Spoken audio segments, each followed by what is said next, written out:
Hello, welcome to Stanford Center for Asian Health Research and Education Community Health Talk Series. My name is Nina Lee. I'm the Program Manager for Stanford Care. Our co-founder, Dr. Brian Ling, will be joining us during the Q&A to moderate the session.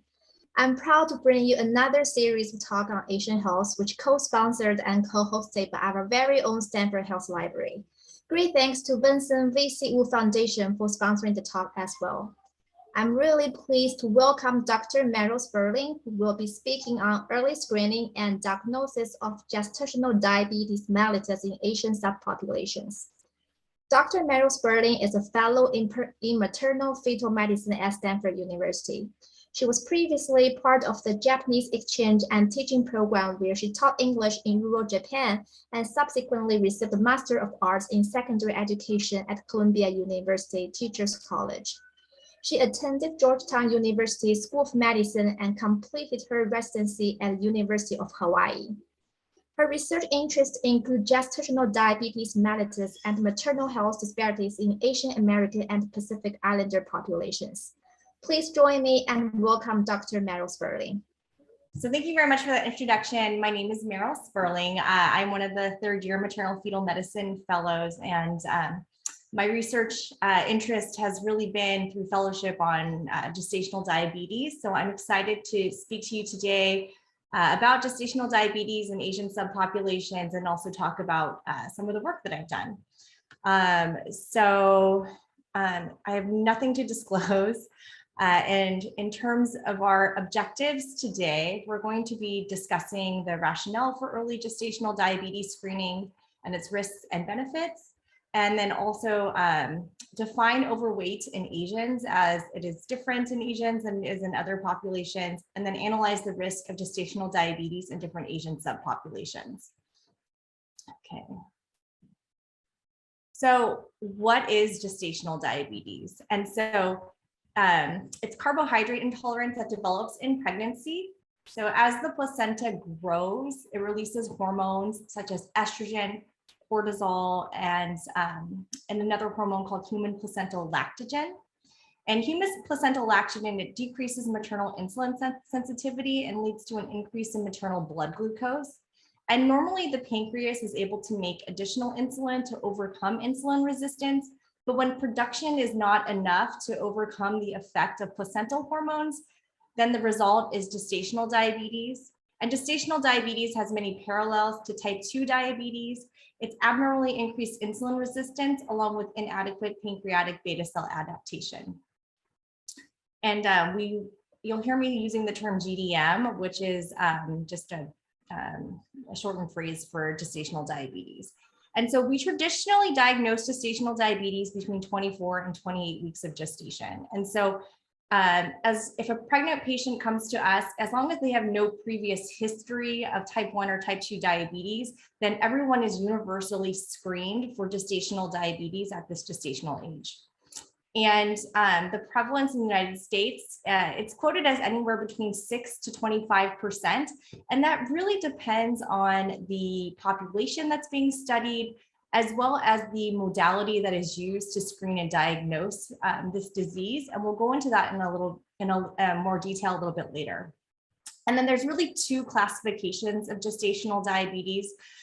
We say that people are either A1 GDMs, which to us means that they're diet controlled. So they'll get a nutrition consult and they'll have someone go over their diet with them, and hopefully they'll be able to control their glucose levels just by kind of controlling the amount of carbohydrates they eat and eating like a very nice diet. Whereas A2 GDM are patients that are unable to be controlled with diet and then need medications in order to meet their targets. And the first line medication for us is always insulin. But if someone is unable to take insulin or they're not a good candidate for insulin, then the second line medication would be metformin, and then a third line would be glyburide. And those are the three mainstays kind of medication management in gestational diabetes. And, gestational diabetes itself, it's a very intensive in regards to its management. It requires a lot of buy-in from patients. And so once a patient has gestational diabetes, they are going to be asked to check their finger sticks 4 times per day. So we ask them to check a fasting value and then a value after every meal, so breakfast, lunch, and dinner. And they can either do a 1 hour or 2 hour postprandial. Usually at Stanford, we tell patients to do a 1 hour postprandial. It's just kind of easier to remember, I think, to actually check your sugar an hour later than 2 hours later. But either is fine. And the 1 hour postprandial target is less than or equal to 140. And then the 2 hour target is less than or equal to 120. And we know that hyperglycemia in pregnancy can lead to neonatal and also maternal complications. And so things that we're worried about in terms of the neonate with hyperglycemia are things like macrosomia, which in a lot of studies for gestational diabetes is considered to be a weight that is 4,000 grams or more. And then also neonatal hypoglycemia. So this can result because if a mother is having high sugars, that kind of hyperglycemic environment will be around the neonate. And in response to that, the baby will start making a lot of insulin. So if you have a mom that's not super well controlled with her gestational diabetes, when the baby is born, because you no longer have mom's maternal kind of glucose environment around, you can have neonatal hypoglycemia. And in addition, you can have neonatal hyperbilirubinemia, and then birth trauma, because a lot of times these babies get big, and if they get big, they can have difficulties such as shoulder dystocia.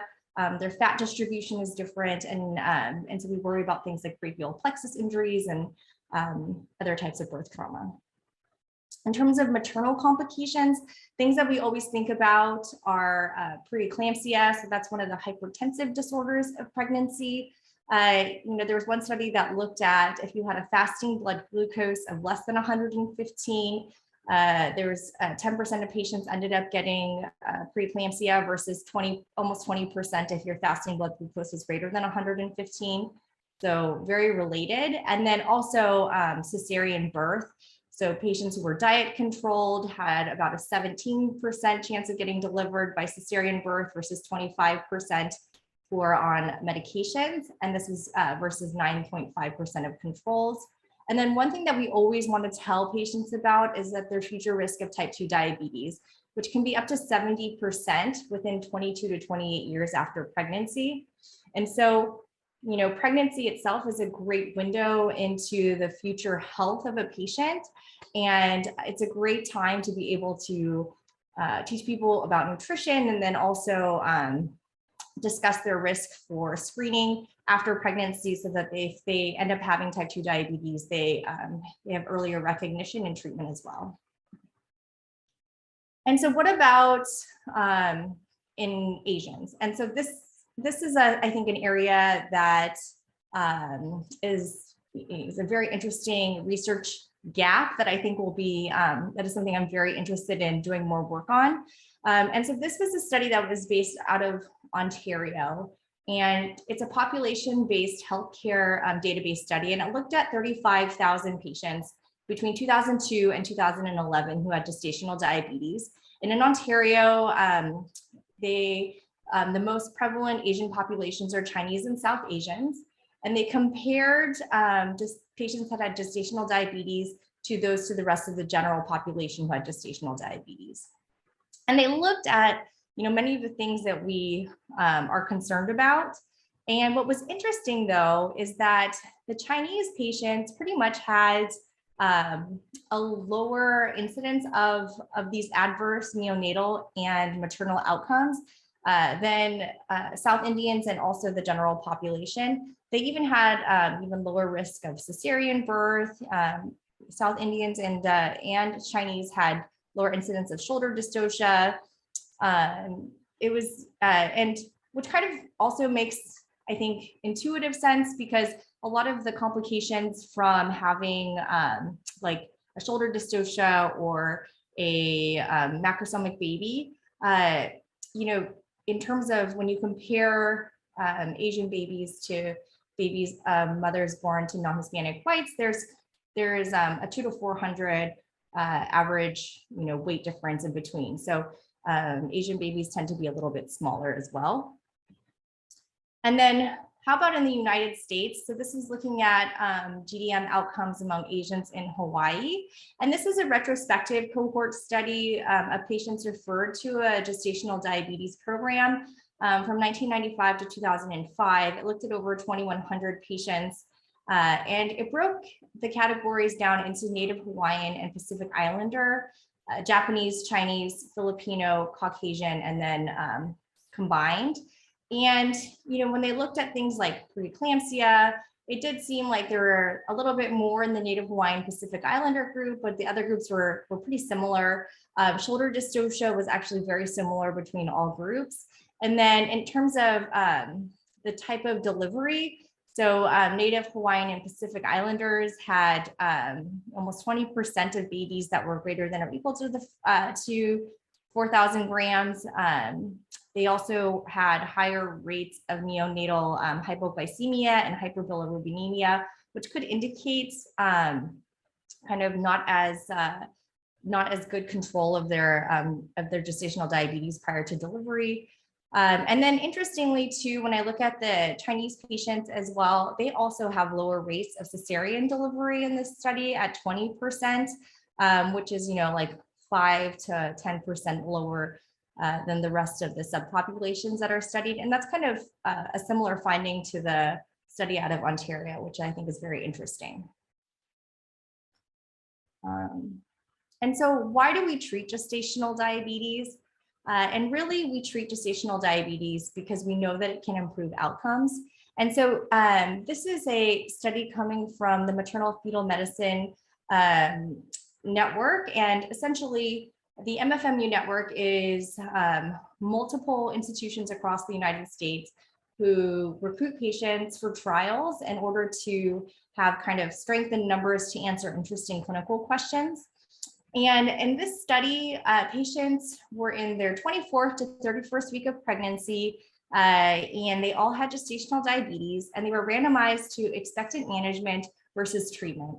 And treatment included having, a dietary consultation, checking their finger sticks, and then, if needed, starting insulin. And what they found was that those who were in the treatment group had better outcomes. So they had a lower mean birth weight, they had lower neonatal fat mass, there was less frequency of large for gestational age infants, who had less birth weight greater than 4,000 grams, lower shoulder dystocia rates, lower cesarean birth, and then reduced rates of preeclampsia and gestational hypertension.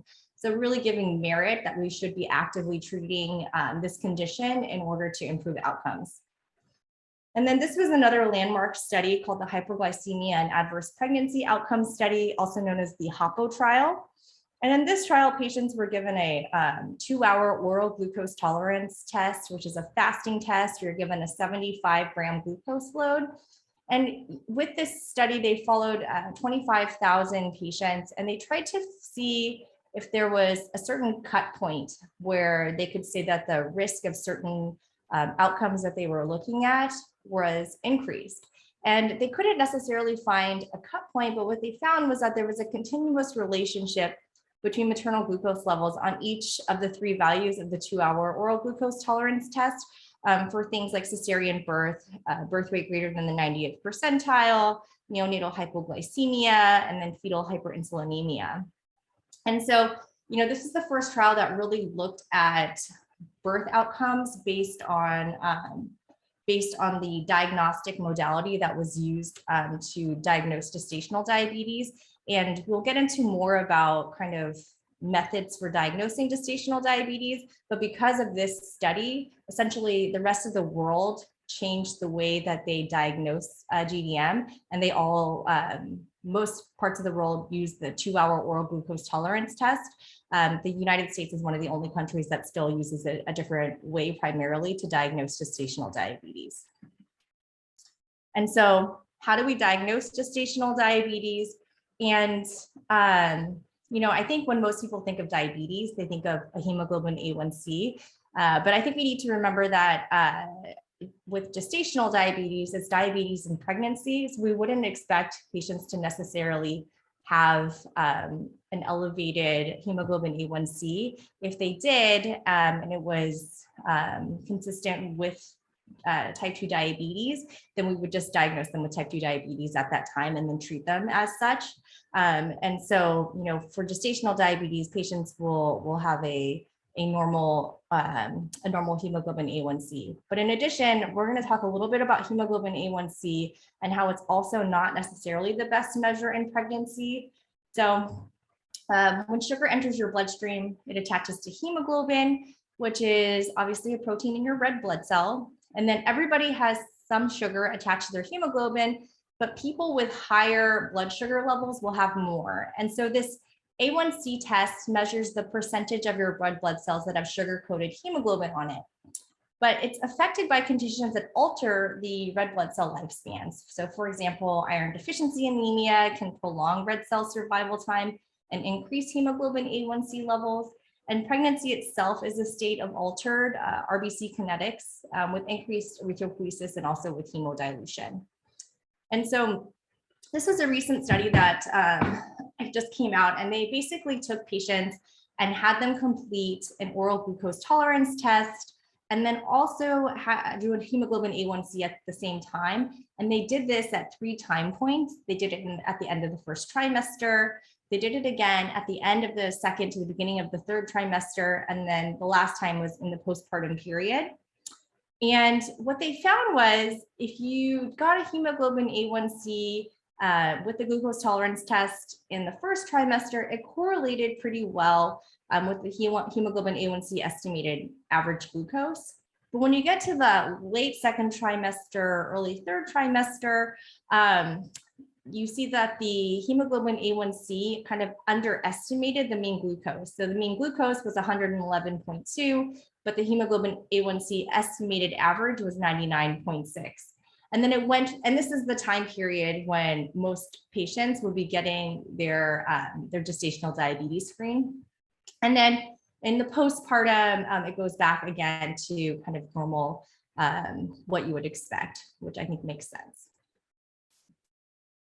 And so how then do we actually diagnose gestational diabetes? And there's 2 main methods. We call it the 1-step and the 2-step method. And the 2-step method is the method that is most commonly used in the United States. This is the 1-hour oral glucose tolerance test, where you take a 50-gram glucose load, and then an hour later, we check your glucose. And you don't have to be fasting for this test. You can be eating whatever you want. Every institution will have their own kind of cutoff that's between 130 and 140. At Stanford here, we use 140 as our cutoff. And so if you have a glucose value that's 140 or greater, then we would then reflex you to then doing a 3-hour oral glucose tolerance test, which is a fasting test with a 100-gram glucose load. And if 2 of the 4 values are elevated, then that's diagnostic of gestational diabetes. And based on a survey study done in 2003, more than 95% of OBGYNs in the US use this 2-step method. We actually recently just reevaluated this to see if it was still the same. And in our study, it was still over 90% of OBGYNs still use this 2-step method in 2021. And so the other method that is used is the 1-step method. And this is the 2-hour oral glucose tolerance test, like the one that I talked about for that HOPO trial, where you use the 75-gram glucose challenge, and it's fasting. And the thing to note about this method is that it will diagnose approximately double the number of patients as having gestational diabetes than if you use the 2-step method. And so it's a lot of controversy because gestational diabetes is very expensive to treat. It requires a lot of healthcare resources. You need to have clinical diabetes educators. You're doing nutrition consultations. You're having patients have a glucometer and check their blood sugar 4 times a day. They're having more frequent OB visits. So it is a very comprehensive disease. And so, what does ACOG recommend, and ACOG is our governing body. It's the American College of Obstetricians and Gynecologists. So they still recommend that we do the two-step method. And that's because in 2013, the Eunice Kennedy Shriver National Institute of Child Health and Human Development felt that there was lack of evidence that the one-step method leads to improved maternal or neonatal outcomes with a significant increase in healthcare costs. And then in 2015, there was a Cochrane review that found that there was no specific screening method that has been shown to be optimal. And so most places around the country are still using this two-step method because it's recommended by ACOG. And then interestingly, in 2021, there was a US randomized controlled trial that was done. And this compared the two-step versus the one-step. It was a Kaiser study. They randomized patients to either undergo the two-step method versus the one-step method. And what they found was, as expected, those who did the one-step method had about double the incidence of gestational diabetes diagnosis. So 16.5% versus 8.5% in the two-step method. And then, but when they looked at the outcomes, there was no difference in outcomes like large for gestational age, the perinatal composite outcome that included stillbirth, neonatal death, shoulder dystocia, bone fracture, and nerve palsy. And then gestational hypertension or preeclampsia, and also the primary cesarean section. So what is early screening? And so, I just kind of went over just the normal route where someone comes in, they're an uncomplicated pregnancy, then we would screen them all universally between 24 and 28 weeks. However, if someone who comes into our office and we consider them to be extremely high risk for gestational diabetes, or we think there's a chance that they could have undiagnosed type 2 diabetes, then we would perform early screening on these patients. And early screening would typically be performed at the first prenatal visit. And really it allows for the opportunity to start treatment prior to the standard screening time of 24 to 28 weeks. That would potentially decrease the fetal exposure to hyperglycemia, because as we've been talking about before, we know that treatment can improve outcomes. And so it's extrapolated that early screening could assist in improving these perinatal outcomes. So ACOG, which is, obstetrician's governing body, says that early screening for those who are overweight or obese with additional risk factors should be performed. And this is a very controversial topic right now. The US Preventative Task Force, however, says that there's insufficient evidence to recommend early screening, and there's potential harms of screening for gestational diabetes that include psychological harms and intensive medical interventions, including induction of labor, cesarean delivery, and there's possible adverse effects of treatment that include neonatal or maternal hypoglycemia and maternal stress. And then the National Institute of Diabetes and Digestive Kidney Diseases, well, they say that early screening is a research gap that requires more level 1 evidence. And so really you have these three bodies. ACOG says yes to early screening. The US Preventative Task Force says no, don't do it. And then the National Institute of Diabetes and Digestive Kidney Diseases says we need more evidence and we don't have a stance. And so this is a narrative review that looked at the current evidence of early screening in gestational diabetes, and it was done by Nakajima. And it included 37 cohort studies and 8 randomized controlled trials. And data from observational studies he found showed that the potential benefit of screening and treatment in early pregnancy showed conflicting results. And then smaller RCTs couldn't show benefits, but there are several large RCTs ongoing. And so I know this is a very busy slide, but these are going over the kind of the 8 RCTs that he had mentioned in his paper. And so, the top one with Osmundsman, they found that early treatment did not significantly reduce the risk of gestational diabetes, except in non-obese women, except, the sample size was like 83 patients, so pretty small. And then Simmons did a study in Australia that found that there were more NICU admissions in the early GDM group with a tendency for more SGA, but less, which means small for gestational age infants, but less large for gestational age infants. And, but it only had 79 patients. However, this study was like a pilot and feasibility study. And so currently He is undergoing the study looking at 4,000 patients. The results are currently not in, and there's no manuscript yet, but we are waiting with bated breath. And then there's a Rotor study that found that treatment in early pregnancy did not improve maternal or neonatal outcomes. And then the most famous is the Harper study that found that early gestational diabetes screening in obese women did not reduce the composite perinatal outcomes, such as macrosomia, C-section, and shoulder dystocia.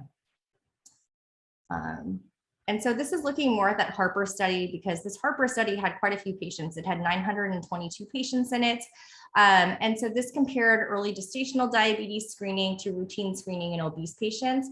And the primary outcome it looked at was a composite of macrosomia, primary cesarean delivery, hypertensive disorders of pregnancy, shoulder dystocia, neonatal hyperbilirubinemia, and then neonatal hypoglycemia. And what they found was that for the primary composite outcome, there was no significant difference between the two groups. And actually, there was a higher number of patients in the primary composite outcome in the early screening group than in the routine screening group, but this did not meet significance. And then in terms of the secondary outcomes that they looked at, the only difference that they really saw was insulin medication, so that if those who had early screening were more likely to be put on insulin than those in the routine screening group. And so I think that the jury is still out regarding early screening. I think theoretically it makes sense that you can decrease the amount of hyperglycemia that's being exposed to the fetus, but a lot of these trials that are coming out right now are showing that there's no difference in outcomes right now. And so it'll be interesting to see kind of how ACOG will respond to this information. And so who is eligible for early screening? And so this is from ACOG. So patients who are overweight or obese and that have one or more of the following risk factors. And these risk factors include physical inactivity, a first-degree relative with diabetes, if you come from a high-risk race or ethnicity, and that's described as being African American, Latino, Native American, Asian American, or Pacific Islander, if you've given birth to an infant before that's greater than 4,000 grams, if you have a previous history of gestational diabetes, if you have chronic hypertension, dyslipidemia, history of PCOS, hemoglobin A1C greater than or equal to 5.7, a pre-pregnancy BMI of greater than 40 or acanthosis nigricans, or a history of cardiovascular disease. So when you think of kind of patients in general, many patients are going to fall into this early screening algorithm. There's also no guidance as to what physical inactivity really means. And so it's a very subjective call. And I would say that many patients that we see in our clinic would end up meeting criteria for early screening. And so how do we define overweight? And I think we're all very familiar with BMI classifications. And so the World Health Organization says overweight is greater than or equal to 25. In terms of early screening for GDM, ACOG says consider testing in all women who are overweight or obese, which means a BMI of 25 or greater, but 23 or greater in Asians. And so why is it different in Asians than in other populations? And so this was from a WHO consult series, and it looked at, it was talking about how patients with a BMI of greater than or equal to 25 who are Asian are noted to have higher percentage of body fat when compared with whites, and then also have increasing rates of diabetes and cardiovascular disease. And in the same expert consultation, they put cut points to be added for points of public health action. And so if you look at the bottom, it shows the WHO classification for underweight at 18.5, overweight at 25, class 1, class 2, and class 3 obesity at 30, 35, and 40. However, in terms of when they look at Asian populations, this consultation series was saying that we should consider to be overweight at 23 for Asians, 27.5 for class 1 obesity, 32.5 for class 2 obesity, and 37.5 for class 3 obesity. And so in terms of kind of also why it's defined differently in Asians, they also looked at kind of the body fat percentage in Asians. And And so they compared them to white patients with a BMI of 25 and a BMI of 30, and then tried to then say what a BMI in an Asian person would be to have that same body fat composition. And for a lot of the BMIs, it's lower than the comparison. So in China here, it'd be 24 versus the 25 in a white person versus 27 in rural Thailand versus 25 in a white patient. And so as you can see, even within the different subpopulations themselves, there appears to be heterogeneity as well. And then, it was also found that all-cause mortality risk increases for Asians at lower BMIs. So this is a study that came out of Taiwan. It was a national health interview survey that looked at middle-aged patients in Taiwan. There were over 36,000 civil servants and school teachers who were aged 40 and older who underwent a medical exam during 1989 and 1992. And what they found was that all-cause mortality risk increased for Asians at lower BMIs. And so this is a comparison of relative risks for mortality from all causes according to BMI levels between Asians and US Caucasians. And they looked at, the comparison was from a study that was, a health and nutrition examination study that was performed by the United States. And what they found was that Asians showed risks that were equivalent to Caucasians at lower BMI, but every unit of BMI increase at 25 or above, it was associated with a 9% increase in relative mortality risk from all causes. And so really, as you can see here, just the relative risks for those in Taiwan were higher than when compared to the US cohort. And so, what does it necessarily mean to be Asian? And so the Census Bureau defines a person of Asian race as having origins in any of the original peoples of the Far East, Southeast Asia, or the Indian subcontinent. So obviously this is a kind of massive geographic region with many cultural backgrounds. And so, it encompasses a wide range of geographic, ethnic, and cultural backgrounds. And really few studies have examined gestational diabetes in the context of these diverse subpopulations.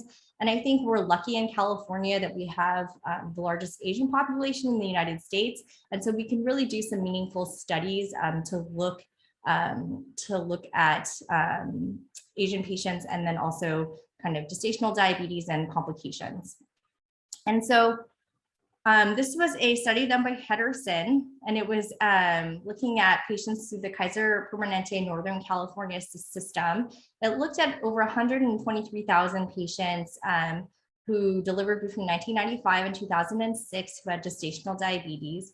And what they found was that, as BMI increased, there also was an increase in gestational diabetes diagnosis. So you have the BMI categories are over here. This is impaired glucose tolerance. So that really meant that just they didn't meet full-blown gestational diabetes diagnosis, but they had probably one value that was elevated on their 3-hour oral glucose tolerance test. But, if you look at even the numbers here, you have much higher numbers in Asians at these BMIs for pretty much every BMI listed than for non-Hispanic whites and African Americans and Hispanics.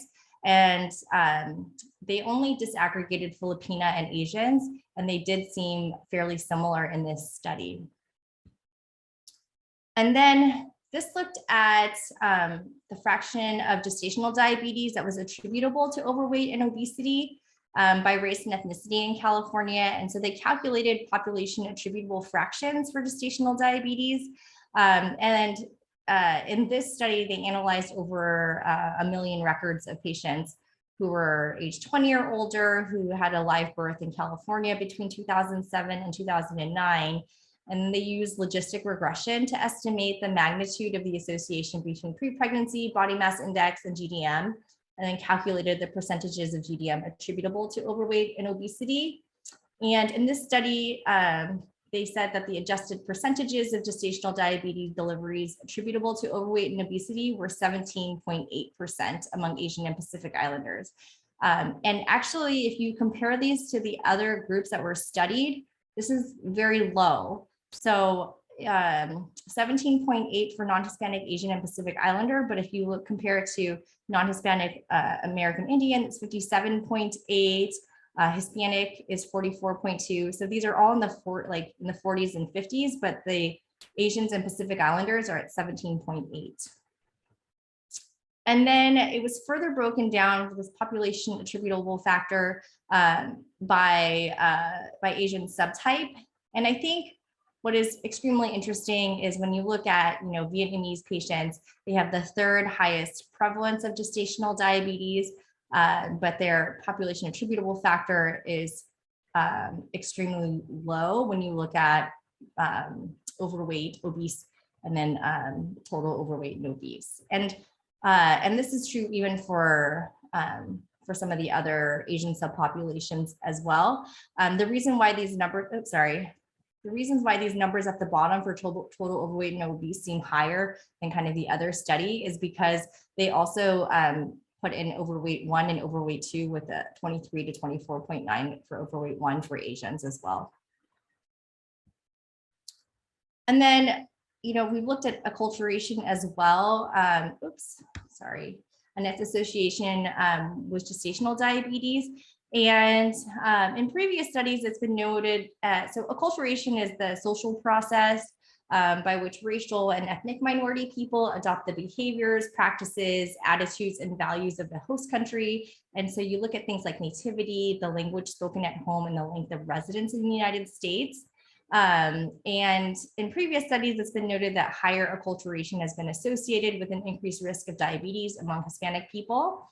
A lot of the discussion has been that higher acculturation is often associated with, a worsening diet quality, and then increased stressors of being potentially separated from your family or facing discrimination. And so I think that actually this investigator was thinking that you would see a similar trend with Asians, but in this study, acculturation score, so they had patients also do an acculturation score, and it was 0 to 5, and they found that a higher acculturation score was negatively associated with having gestational diabetes. And so this was a population-based cross-sectional study among 5,500 patients who delivered in Los Angeles. And they found that Asian patients had 2.44 times the odds of having gestational diabetes, but that acculturation was protective. So the multivariate model 1, it adjusted for maternal age, marital status, and the annual household income. And then when they added acculturation, this is here. And so the acculturation score showed this potentially protective effect. So I think that this is something that definitely warrants more study into as well. The researchers did say that they did not have access to the kind of food that patients were eating and the nutrition that they had, and so this could also would help kind of help them figure out kind of why this was. And so I'm today going to talk to you kind of about a study that I was involved in, and I looked at pre-pregnancy body mass index and gestational diabetes across Asian subpopulations in California. And we really wanted to analyze the association between BMI and gestational diabetes among Asian subgroups along a BMI continuum, because we felt that like a lot of the studies have looked at BMI and GDM in like very discrete categories. And we hypothesized that there'd be a wide variability in GDM diagnosis at different BMI ranges between groups.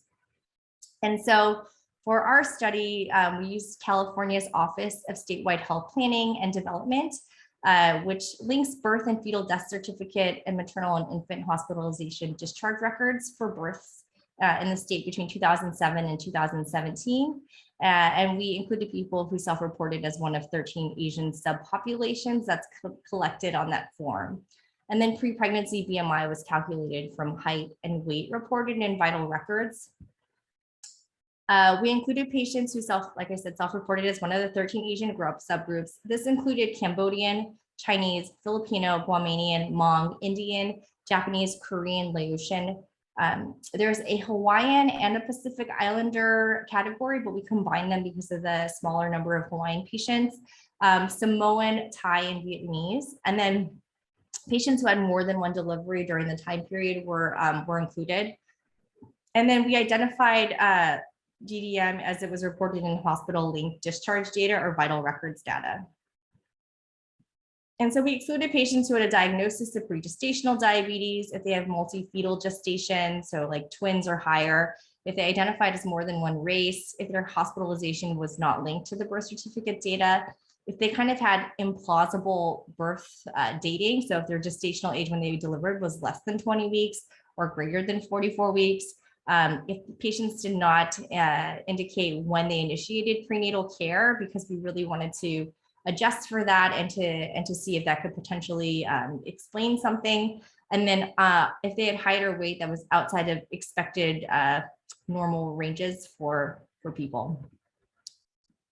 And then we calculated the distribution of maternal characteristics across Asian subgroups. We looked at pre-pregnancy BMI, nativity, parity, so how many babies they've had before, maternal age greater than or equal to 35, because this is considered to be advanced maternal age, educational attainment, the payer status for delivery hospitalization, and then the trimester prenatal care was initiated.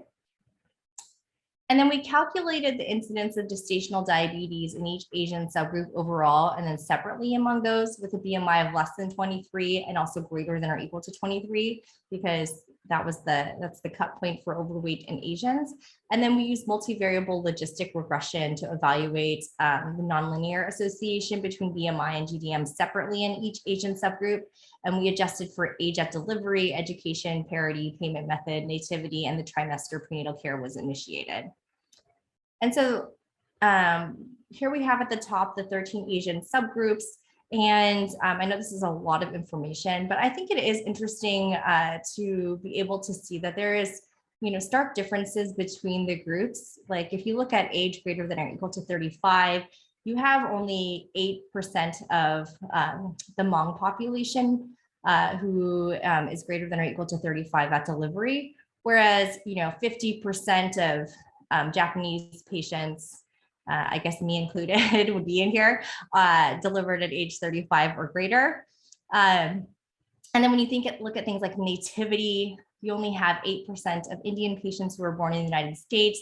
You can contrast that to 68% of Samoan patients, and then BMI category as well. So you look at Samoan patients and they have over 50% of the patients who delivered as considered to be obese, whereas, come down here to Vietnamese and it's a very small number. Sorry.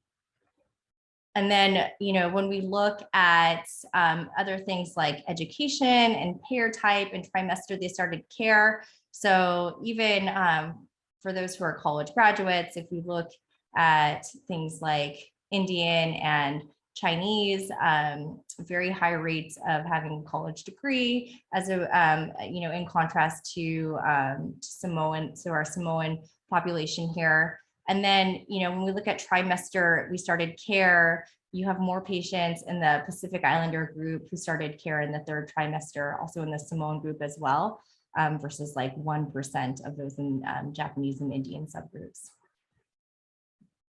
And so these are our results that we found. And so, we had 584,032 patients that were included in this study. And then the overall prevalence of gestational diabetes was 14.3%, but it really ranged between 8.4% in Koreans to 17.1% in our Indian population.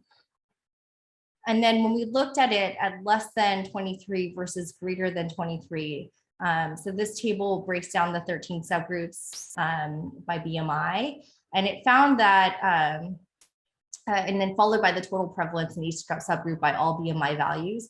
Among those with the BMI of less than 23, if you look at Vietnamese, Indian, Chinese, Thai, and Filipino subgroups, 10 to 13% of these patients were diagnosed with gestational diabetes. So these are patients who are in a normal weight category. And then GDM was least common in Korean, Japanese, Samoan, and Cambodian subgroups, with only 4 to 6% of these patients being diagnosed with gestational diabetes at a BMI of less than 23. And then interestingly, while Samoan patients had the highest rate of obesity, so greater than 50%, they had the second lowest prevalence of gestational diabetes at 8.7%, and the lowest rate of gestational diabetes at a BMI of greater than or equal to 23. Whereas you look at Vietnamese patients, they had the lowest rate of obesity at 2.4%, but the highest rate of gestational diabetes at 15.5%, and they had the highest rate of gestational diabetes at a BMI of less than 23. So it's very varied. And then, so this figure then depicts the predicted probabilities of gestational diabetes risk by BMI in each of the 13 Asian subpopulations. And the red vertical line denotes a BMI of 23. And we adjusted for age, education, parity, insurance type, trimester the patient entered prenatal care, and whether the patient was US or internationally born. And then we found that there was significant variability in the association between pre-pregnancy BMI and GDM diagnosis, although an increasing BMI was associated with a higher risk of gestational diabetes in each subpopulation. And that the groups vary both in the prevalence of gestational diabetes at each BMI and also in the slope of the association between BMI and gestational diabetes. But we do think that there is a delineation between two separate groups at a BMI of 23. So I think that this can be considered kind of like a high risk group, and this is like a lower risk group. This higher risk group would be Filipino, Indian, Vietnamese, Chinese, and Thai. And they have a higher risk of GDM, both at lower BMIs and in total prevalence. And if you look at even a BMI of 30, this subgroup, more than 20% of these patients are going to end up being diagnosed with gestational diabetes. And that's a pretty significant number. And so this is just breaking it down by region. And so Southeast Asian here, Vietnamese, Filipina, and Thai are kind of these higher groups here. And then when we look at East Asians and Indians, Chinese and Indian are kind of these upper ones. This Korean is kind of up like this at the very end because we just didn't have a lot of numbers, I think, at these higher BMI ranges.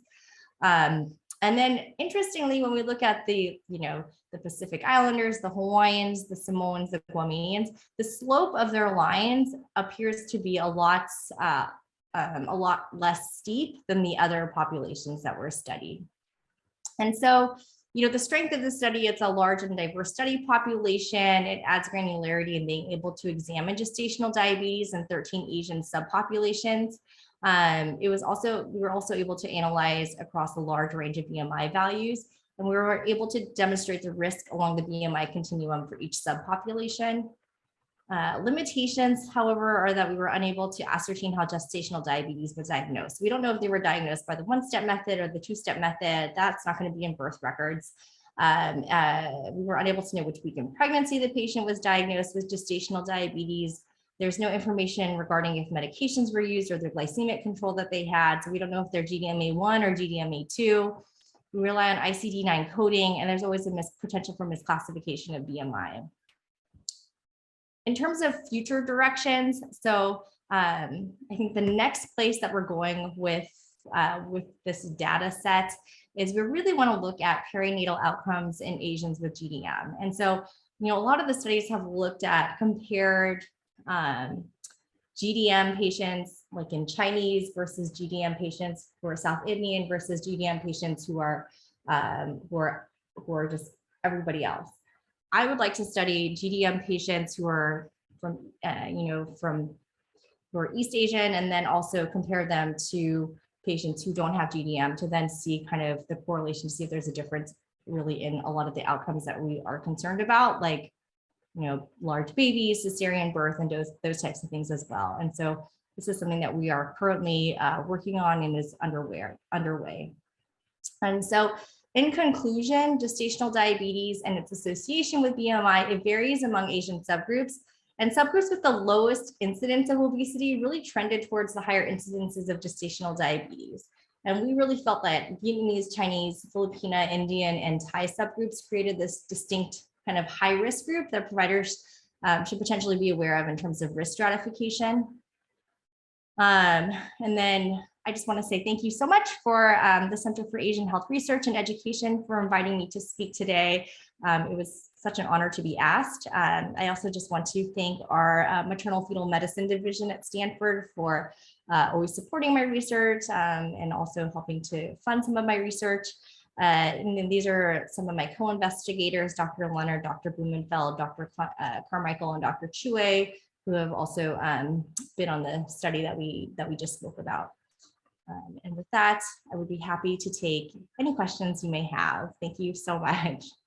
Thank you, Dr. Sperling. Latha Palnipan here. I'm honored to moderate the Q&A for your wonderful talk.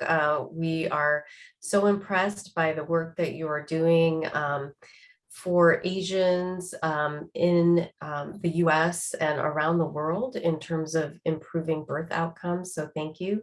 And thank you for acknowledging the Vincent V.C. Wu Memorial Foundation. So we have many questions.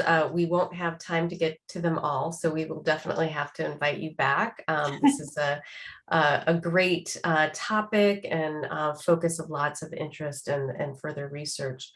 I'm going to group the questions. First, I'll ask about the categorization of race ethnicity, and I have done research mostly using census data and mortality data.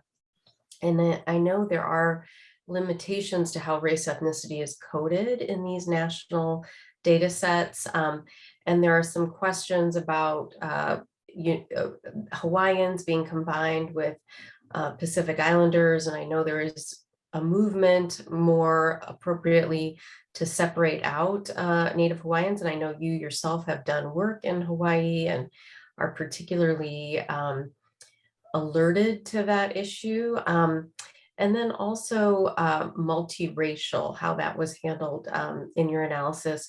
1 out of 7 babies in California currently are multiracial. Mothers are also highly likely to be multiracial. I will say in the cardiovascular work that we have done, and I'll shout out to Dr. Iha Data, who is joining us from Hawaii and a collaborator there. We've seen that multiracial individuals have higher cardiovascular disease risk, and wondered if there were any signals with that for gestational diabetes. So Dr. Sperling. Okay, thank you so much. It's a lot of questions in one. If I miss any of them, please we can circle back. In terms of multiracial, I think that is something that needs to have a lot more research done on. In terms of gestational diabetes data, there has been just like 1 or 2 studies that I've really seen that have looked at kind of birth outcomes in those who identify as more than one race. I will say, like in one of the studies that I did in Hawaii, the way that I think everyone, depending on how you do the study, kind of classifies or is able to classify race and ethnicity in different ways. In Hawaii, in one of the studies that we did, it's self-reported. So patients that identified as more than one race in one of the studies that we did, we ended up classifying them by what race they entered first, because that we felt like that was what they identified with more. In this data set that we used for this particular study, it's patient-reported data in terms of what they identify as in their race and ethnicity. And we actually excluded patients who identified as more than one race. However, if they, the only ones that we did not exclude were those who were Hawaiian. If they were Hawaiian and said they were something else, then we would classify them as Hawaiian in the study. And yes, I totally understand the concern regarding kind of trying to disaggregate Hawaiian population from other Pacific Islander populations. And I think that, you know, if I were to do this again, we just, at the beginning of this study, we didn't have we had smaller numbers because we were looking at an older set, and we were able to kind of expand the set to more to encompass more years, which gave us a greater population depth, which I think would have been useful for the study to be able to disaggregate that.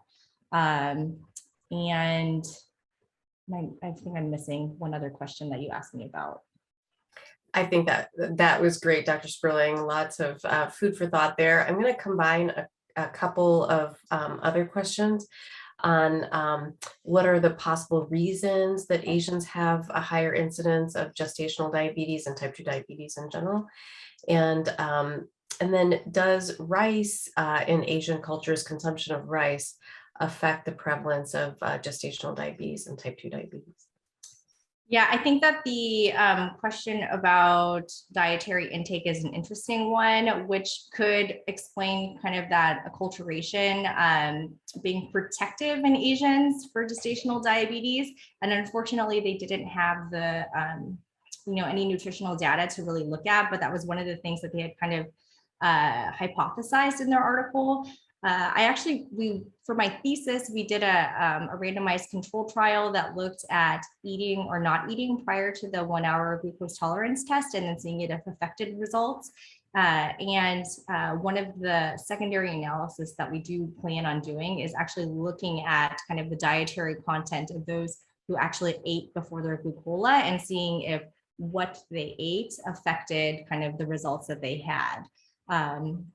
But I don't think that it's fully understood why Asian patients are more likely to have gestational diabetes, although, we have more patients who are Asian as well, who are more likely to develop type 2 diabetes. And I think if anything, it's kind of, like we said in the beginning of the talk, it's kind of like a window into your future health, which is kind of why I think pregnancy is such a magnificent time to be able to get that kind of clarity, so that you know your risk and are able to kind of know that you need surveillance, and also have the tools to kind of live a healthier lifestyle. Wonderful message, Dr. Sperling. So there's some questions on screening, which I'll group. And I will also do a public service announcement. There was a question on if you could self-screen for gestational diabetes. And I will say the answer is no. Please get prenatal care and get the gestational diabetes screening that Dr. Sperling recommended, either with the one-step method or the two-step method. And so there's some questions on risk. If gestational diabetes is diagnosed during first pregnancy, will it be present in all subsequent pregnancies? And then what is the chance a child will have diabetes in the future if a mother has gestational diabetes? Okay, those are great questions. So if you have gestational diabetes in a previous pregnancy, it doesn't mean that all of your subsequent pregnancies are going to be affected, but it is very likely you have much higher risk because every subsequent pregnancy that you have, you're a little bit older, and even an older maternal age is associated with gestational diabetes as well. You obviously have shown in the past that you kind of have some type of insulin resistance going on. And so I would say that, there's no absolutes in obstetrics, but if you had like 3 pregnancies that had gestational diabetes, you got pregnant again, you would likely have it, but it's not 100%. I'm sorry, I forgot your other question. The chance if a Right. child will have diabetes in the future, if the mother has gestational diabetes. Yeah, and I think that they've done some longitudinal studies that have looked at this, and there is an association with babies, with kids having higher rates of obesity, and then also I'm not sure about gestational diabetes and like when they get older, but diabetes in a first degree relative is associated with a higher risk in a patient having gestational diabetes when they're pregnant. Wonderful. Well, thank you so much, Dr. Sperling, again, for your wonderful talk and for answering all the questions with your expertise. We're at the top of the hour, so I will wrap up our session today. Thank you so much. We look forward to supporting your work through CARE and also having you back to hear about your future findings. I'd like to thank the Stanford Health Library for sponsoring our hour, and Nina Lee, who is our Director of Community Programs at the Center for Asian Health Research and Education. And thanks again to the Vincent V.C. Wu Foundation for sponsoring this talk. Thank you so much for having me. I really appreciate it.